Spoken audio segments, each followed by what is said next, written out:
Le Seigneur soit avec vous. Et avec votre esprit. Évangile de Jésus-Christ selon saint Marc. Gloire à toi, Seigneur.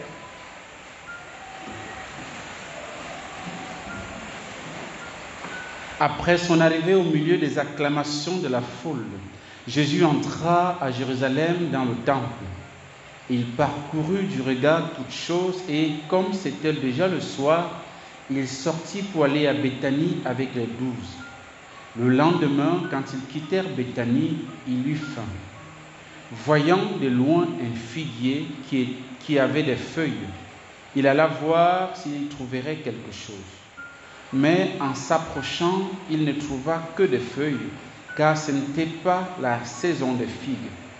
Alors il dit au figuier que jamais plus personne ne mange de tes fruits.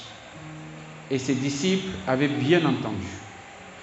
Ils arrivèrent à Jérusalem. Entrés dans le temple, Jésus se mit à expulser ceux qui vendaient et ceux qui achetaient dans le temple. Il renversa les comptoirs des changeurs et les sièges des marchands de colombes, et il ne laissait personne transporter quoi que ce soit à travers le temple.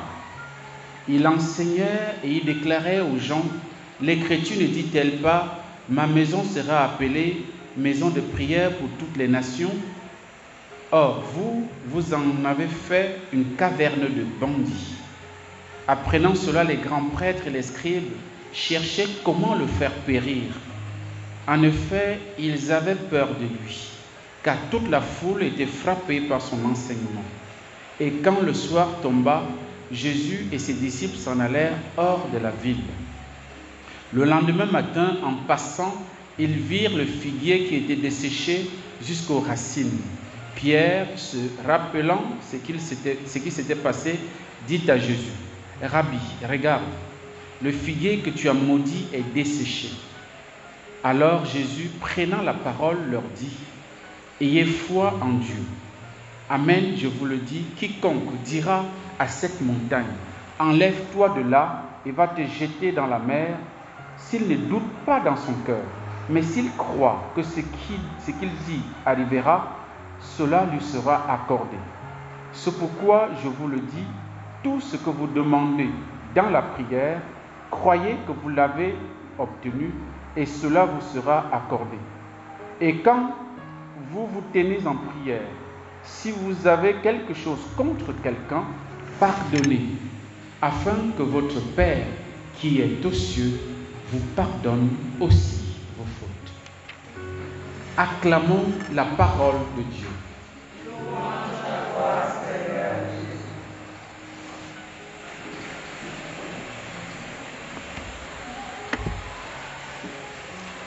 Frères et sœurs, je voudrais juste pointer la première partie, en fait la première et la dernière partie, parce que ça se rejoigne.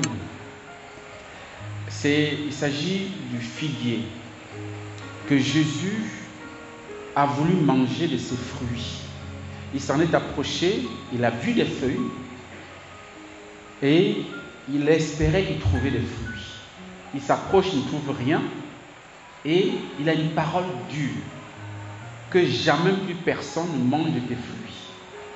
Et pourtant, on dit plus haut, car ce n'était pas la saison des figues. On peut dire, mais pourquoi Jésus est si dur vis-à-vis du figuier alors que ce n'est pas son moment de produire? Qu'est-ce qui se passe? Est-ce que Jésus fait des choses en l'envers? En fait, c'est une parabole.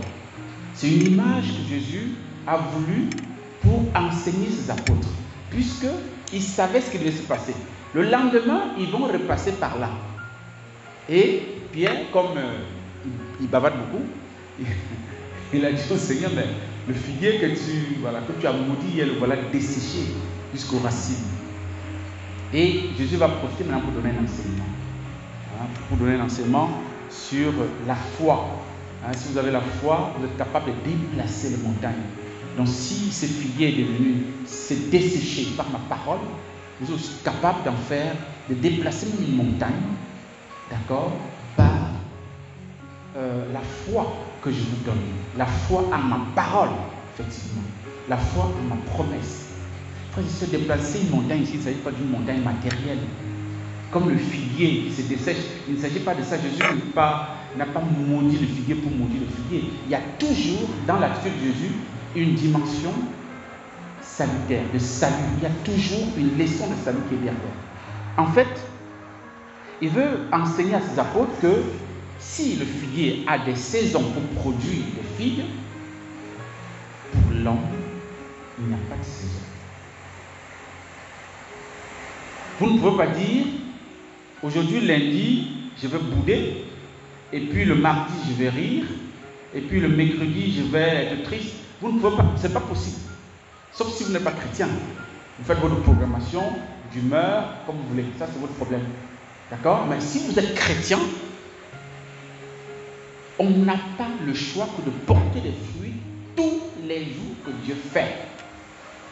Et il y a un indice à la finale de cet évangile qui nous montre quel genre de fruits nous devons porter au quotidien. Il s'agit du pardon.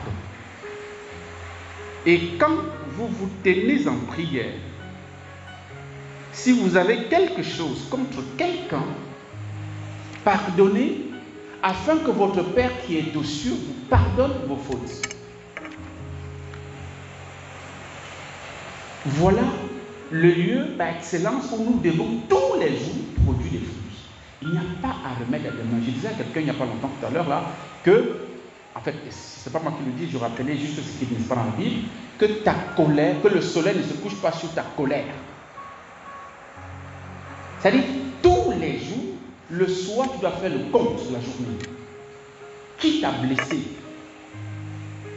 Qui t'a fait du mal?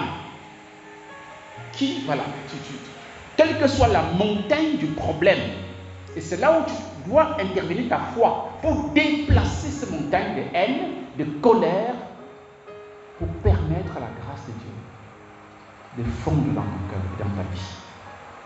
Il n'y a pas de place pour la haine dans la vie d'un chrétien. Et c'est ces fruits-là qui demeurent. Parce que, n'est-ce pas, dans la première lecture, Ben Sira le sage le dit, hein, il dit,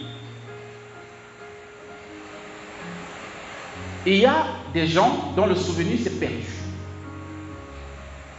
Ils sont morts et c'est comme s'ils n'avaient pas existé, qu'ils n'avaient jamais existé, etc., etc. Et pourtant, il n'en est pas ainsi pour des hommes de miséricorde. Leurs œuvres de justice n'ont pas été oubliées. Avec leur postérité se maintiendra le bel héritage que sont leurs descendants, leur postérité a persévéré, n'est-ce pas, dans la loi de l'Alliance, etc., etc. Et à la fin, on dit, leur descendance subsistera toujours, jamais leur gloire ne sera effacée. Donc, si vous voulez porter du fruit, et même au-delà de la mort, il faut être miséricordieux. Il faut pardonner, les frères et sœurs. Et ce n'est pas pour rien, et ça rejoint l'évangile d'aujourd'hui, ce n'est pas pour rien que tous les jours, Dieu nous fait dire, pardonne-nous nos offenses, comme nous pardonnons aussi à ceux qui nous ont offensés. C'est tous les jours, puisque avant ça, il y a donne-nous aujourd'hui notre pain de ce jour. On ne demande jamais, donne-nous aujourd'hui, ou bien donne-nous le pain, n'est-ce pas, d'une semaine ou d'un mois. C'est le pain d'aujourd'hui. Parce que c'est tous les jours qu'on a besoin de la grâce de Dieu, du pain, par exemple du pain eucharistique, la grâce de Dieu, pour aussi être à mesure de donner ce pain du pardon autour de nous chaque jour. Demandons cette grâce au Seigneur pour demeurer des figuiers qui portent du fruit en toute saison, qu'il pleuve ou qu'il neige. Amen.